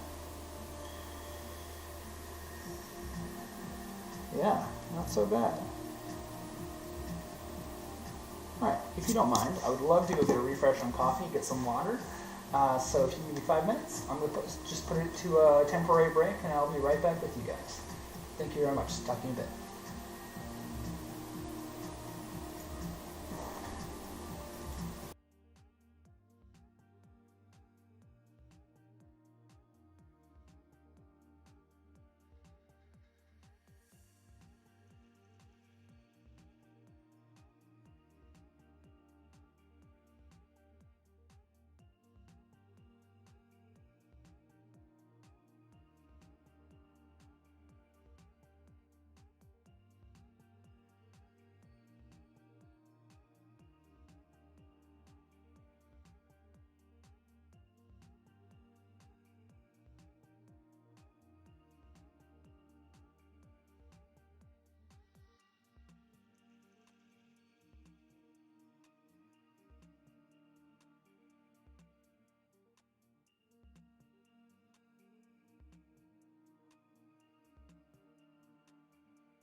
Okay. Hey you guys, welcome back. Thanks for the break. Got a thing of water. Got a went to a place called Wajimayo, which is a Asian grocer, predominantly just like Asian inspired recipes and ingredients. They're in every city, I'm sure. In New York, they were everywhere. Here in Oregon, there's kind of only a couple. But went there and just got a ton of snacks and treats of just, very, Japanese, Korean foundations, and I love it. I'm here for it. I love Asian food. From sushi to Chinese food to you name it. Just all over the place. I'm just a big fan. Okay, so let's continue on with this. Is my mic a little low right now? Let's see here. Let me make sure everything's going here. That's right. Okay. Well, looks like it's alright. Hopefully you'll be able to speak up. If I'm too quiet, just let me know. Okay. So a couple things are happening here. We got our dragon solved. For the most part, we got all the ink work done that we really want to address. A little more erasing that can be done, but honestly, I'm not too fussed about it. It's more just to kind of dispel any kind of like visual complication to that space. But we're going to add so much more line work there anyways that it's not really that big of a deal. Let's go ahead and refresh our music. I feel like that has stalled.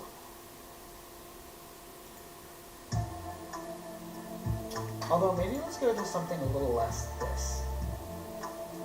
Maybe go instrument? What do you think? Piano? Let's go a little piano, go a little classical. That's not bad. Let's go with that for a little while. Okay. So, we've got our big prominent story done. This being the main interaction between these two parties. I think we could go ahead and give a little bit of a hard line to the details here that are going around. I kind of frame them in the same way we did the dragon. We could probably do the same in here, just to make sure that these guys are reading as kind of popped out. So we don't want them to get lost against the dragon. I don't think that's going to happen because we're going to keep the details of the dragon's body behind them to a minimum. But it never hurts to really clearly define exactly the important elements as part of the visual hierarchy. And we kind of talked about this earlier. This is just us continuing that. You'll also notice that I don't like to just let a line kind of reside. I like to, if it's going to have a hard line, I'll just kind of give it a little bit of a fall off so it kind of indicates that that hard line was kind of part of the design. We know that's not the case, but that's alright. Again, none of these lines are so precious that a mistake is going to derail our piece. It's just about making sure that on a consistent level, the consistency is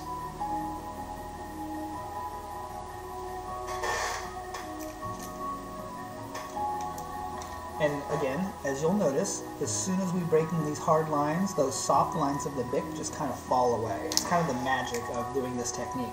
This is one of the reasons why I love doing this technique, because it feels intentional. Everything feels intended to be there, and that's a really powerful thing to be able to demonstrate through your piece. One thing I don't like here is that I don't like how that line kind of goes into a weird little spot, so I'm just going to round that, and around that. Again, she is a main character, she's the main story, so we don't mind if her line's a little thicker. Once all the lines are in the piece, that thickness of line will be something you'll appreciate. Because her structure, her silhouette will pop right out, and that's really what we're trying to do, is just make sure that it's absolutely clear that anything related to her is actually very important. From her little teeth popping down, to her lip, to the relationship to where her chin's at, to this arm. And by just going through and doing our due diligence, and making sure that we give these lines just a proper amount of attention, it really makes sure that we don't lose any of the pieces of our drawing.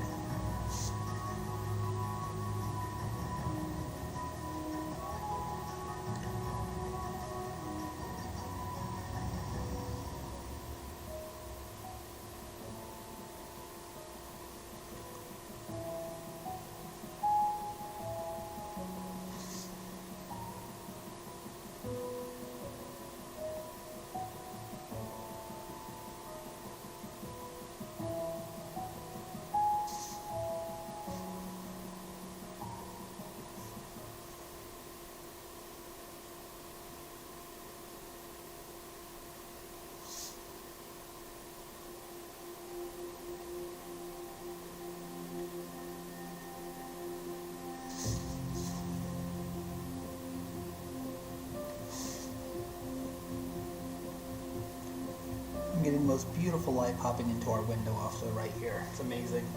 It's really nice to be able to live in an apartment and look out and just see like the light filtering through the trees. It reminds me of when I grew up. I grew up kind of all over the place, but we lived in a place called Coos Bay for a while. And Coos Bay was where my grandparents had a house, and there's a huge forest outside their house. And one of my favorite times of day was like around 5 o'clock when the sun would start setting and you'd have the light kind of coming through all the trees. Me and my brother and my cousins, we'd go play in that forest for hours. I mean, it was 20 acres roughly of just forest with a few houses here and there.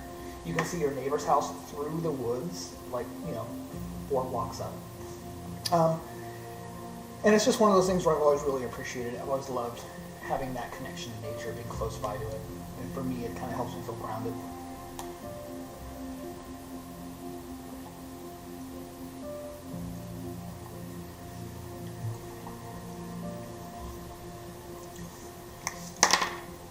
Yeah, I've got to think about how I want to phrase this, because it can come off as a little weird. Hi guys, I'm giving you my art. Like, it's a little bit strange, but I'll tell you what. There's kind of so let me tell you about the more practical goal behind it. I would like to drive attention over to my Discord, because I think if I'm going to have a community develop, it's not going to be on a Twitch channel, it's going to be on my Discord board. I want a community that is there to foster artists, but more actually to foster creatives. I would really love to be able to host a space for anybody of any specific creative disposition to come over and hang out and share ideas and topics and suggestions and just improve each other. That's kind of my overarching goal, the long-term goal for me and my brand. I'm much less interested in being known as this amazing artist, and I'm more interested in being known as somebody who can help you pursue personal development however you choose to pursue it. It's one of the reasons why I don't think I'll ever kind of take a sponsorship from an education site. Not because I don't think they're very helpful, because they are. Because I think that kind of predisposes you to believe that you have to go that route to learn a skill. And those sites are extremely helpful, so don't let me talk bad about Skillshare and all those. But at the end of the day, that's just one option on the path to developing in any form of method or technique or technology you want to develop in. But it's not the only way. And it is an easy way, and it's a way that I absolutely would encourage. If somebody was trying to break in and learn a technique quickly and efficiently into a professional standard, then it's great. But if you just want to learn in a way that allows you to kind of process and do things in your own manner, that's not necessarily the best way to go, because those curriculums are created with the intention of you kind of adhering to the path they've laid out. Now, you will walk away from that much more educated. But what they can't do is they can't instill in you the means or the urge or the understanding on how to then take that process and then apply your own lens of creativity over it. Because often those journeys and those education, those classes are only meant to kind of get you over that first hump, and then you're left to your own devices to then figure out how to imply your own voice on top of what you just learned. And for a lot of people, that's actually where the biggest challenge lies. Maybe you don't know how to functionally navigate in a program, or maybe you don't know how to, work quickly or in a manner that you think will get you to completion. But what's also there is you have to understand how to have your voice show up in whatever you're working in. Now, maybe we're talking about programming and your voice isn't so much of a part of that conversation, but there's always examples of where this may not be totally one-to-one true. But at the end of the day, when we're talking about art, it's got to be your idea, your voice, your perception, your thing that you want to portray. And if you can't do that, then it doesn't matter how good you are in a program, you're always going to end up just making what's been put in front of you. And for some people, that's it. That's all they want. For some individuals, they're not looking to be super creative. They just want to do the thing, have that accomplished, and that is the achievement for them, and that's awesome. If that's what it takes, if that's what makes you feel that kind of sense of fulfillment and conclusion, then that's fantastic. More power to you. But for some people, they want just that little bit more, that little bit of personal ownership, that little bit of personal advancement, that little bit of understanding that this is your thing that you accomplished. And to me, that always means that you just need to do that little extra step, a little extra push. Where did the lid for this go? Here it is. Okay, so we've now gotten our main characters keyed in. We've got our dragon keyed in. Everybody's looking really prominent. There's not too much noise there as far as the details from the pencil go. We can comfortably move into the rest of the piece. You'll see me just kind of coming through and just doing little touch-ups with my Micron. I'm not drawing any major lines. I'm not doing anything new that I haven't already done before. All I'm doing is I'm coming through and just creating a little bit more of a stronger line in certain areas where I would like to emphasize.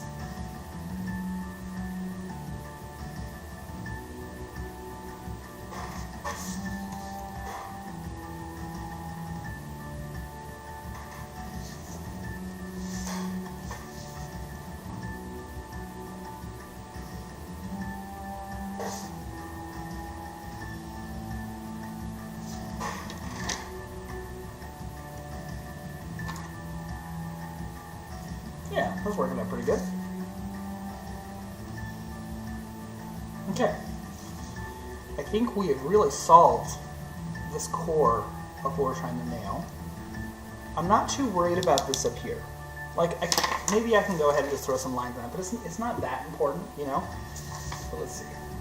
Yeah, maybe we'll just do something here with the last little bit of space, because again, this is going to be cut off by the frame that we're going to be putting into this. But if we just do a few more continuation forms, that way it just doesn't feel like we abandon it, even though we're not going to take our shading all the way up there. Let's just make sure to keep these guys, even though these are throwaway lines, even though they're throwaway petals, it's important that we don't phone it in. They still have to adhere to the same level of purpose and consistency that we applied up top.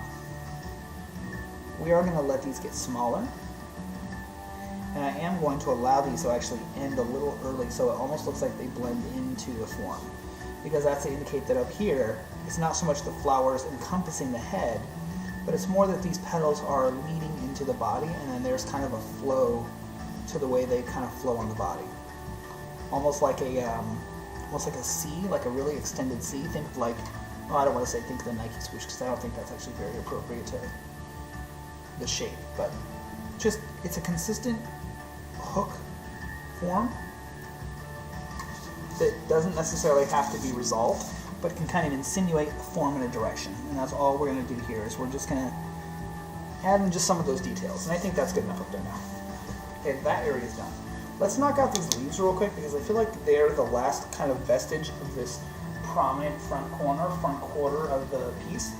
Once those are solved and we can kind of close off this side, we can start working from here over for the Micron for the dragon's body. We'll leave this for last because we have to do a bunch of erasing around there. Okay. The background is something we will get to. I'm just not too fussed about it right now.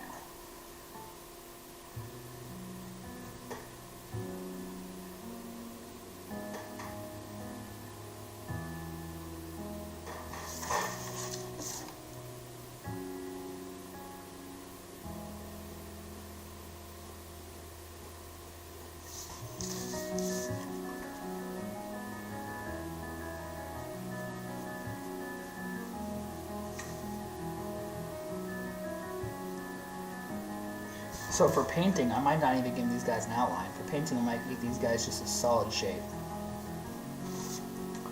Just never know.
liking this kind of like lack of super refined detail on the big leaves.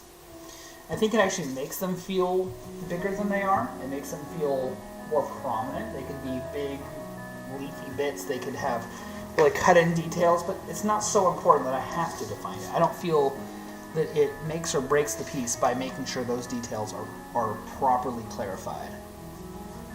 And because of that, I feel very free to just let them be what they are. Just kind of loose, leafy details, you know?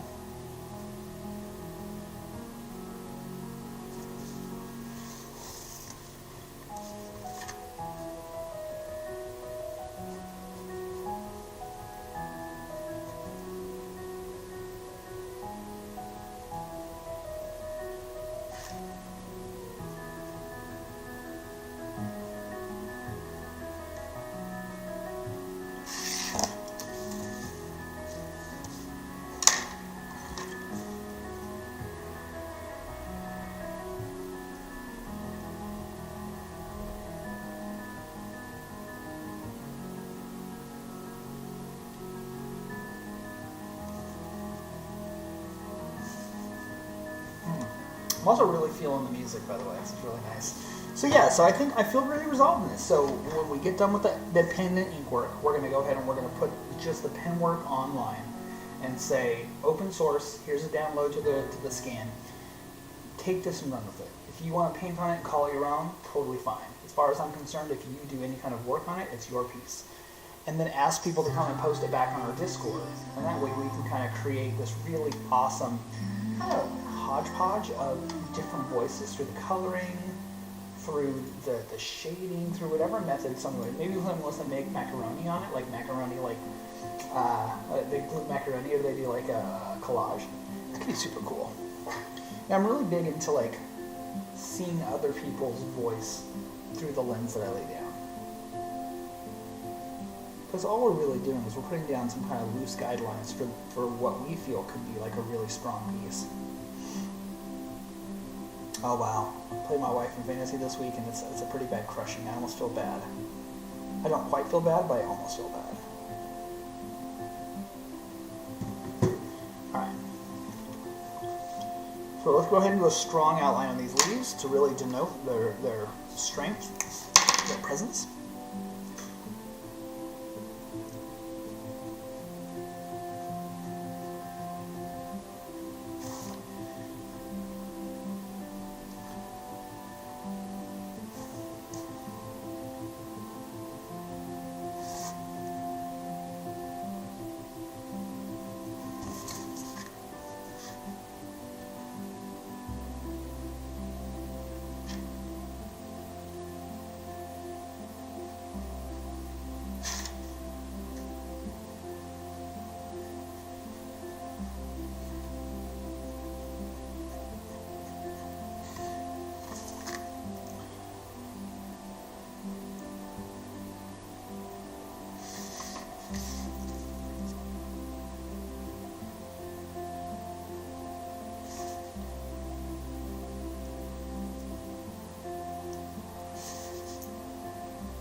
Yeah, that's working out really good.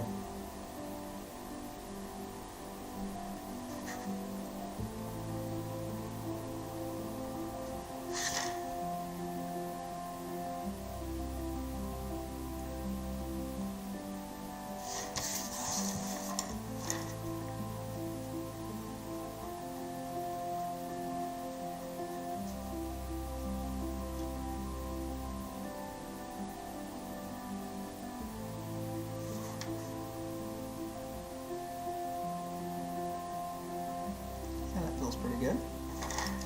Now I'm allowing these lines to go thick, but I'm not too worried about keeping them super straight because nothing else is around them, right? So you see them, you're going to see the borders of them, you understand how they're working. I don't need to do too much work to try to force that. Is the audio for this not picking up? Why do I feel like my audio is not working on my desktop? There it goes. Sorry if I blew you out there. I'm just trying to understand why it's not working on my balance tools here.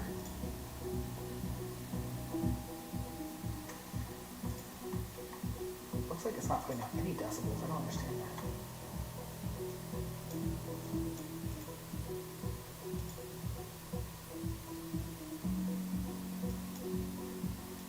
That a little better, hopefully. Okay. So we've got these guys thick lines on here. Go ahead and keep pushing.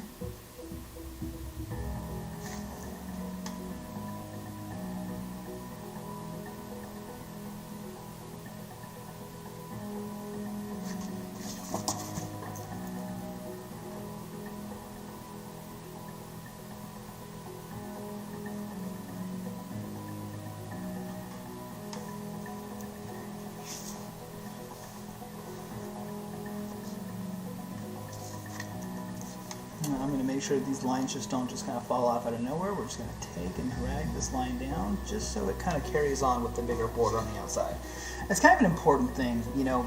It's not essential, like it's not going to make or break your piece, but if you have a line that just kind of is super thick, super dark, and then it kind of just ends, it's a little jarring for the eye, and the eye can get caught on those spots. So just try to do yourself a favor and avoid that if you can. And by going and giving a thicker outline, you definitely help yourself in that regard. Let's give a thicker outline to this tree because it's right up against these leaves. And I think it's really important that we clarify that these are their own plane. This is all middle ground. And if it's middle ground, it needs to stand out against the background.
So because we're going to go ahead and open this up and make this something that is community driven and just give people permission to do with this piece what they want, I want to make sure that there's no confusion about where certain elements exist.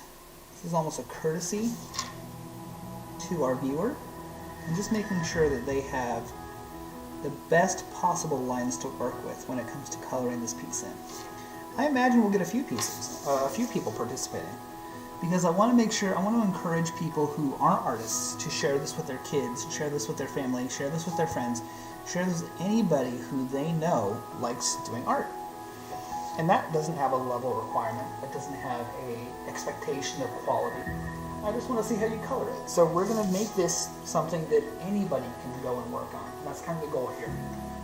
This is amazing how this kind of stuff can kind of occur on stream. But this is how we get there, as we kind of work on it, and as it comes to life, it evolves and becomes its own thing, and it starts giving us permission to explore beyond our initial idea.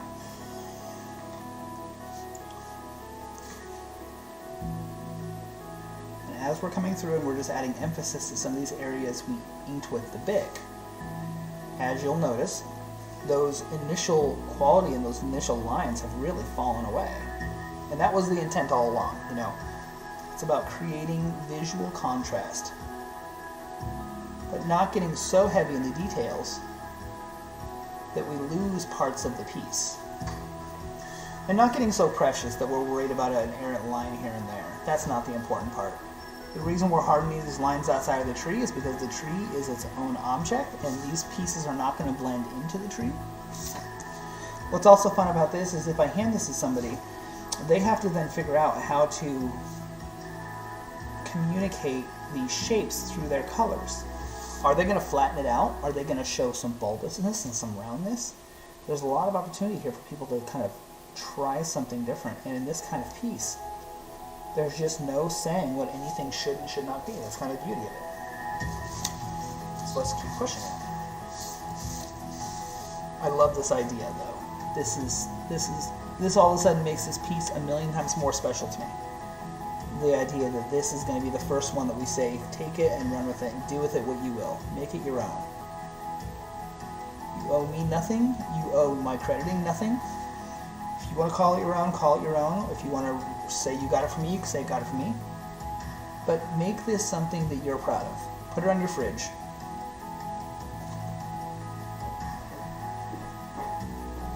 Oh, 1 second, guys. My wife's here. Be right back.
Alright guys, well, much like the case of the world, sometimes you need to kind of end things off before plan.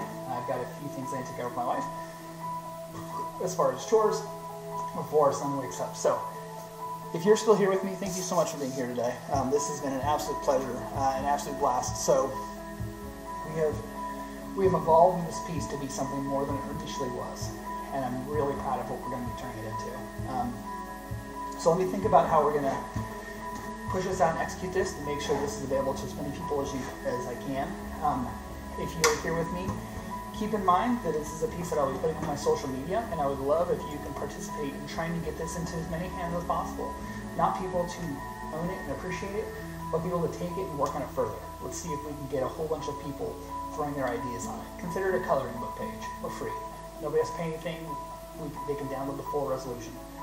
So I will go ahead and keep pushing on this tonight, and then hopefully tomorrow you can be with me and we'll post it online together. Alright, thank you guys very much. Thank you very much for being here. I can't thank you enough for your time, and I appreciate your participation in our stream. Look forward to seeing you next time. We'll be here tomorrow, 11 a.m. I hope you have an amazing evening, and I'll talk to you later. Thanks guys. Adios.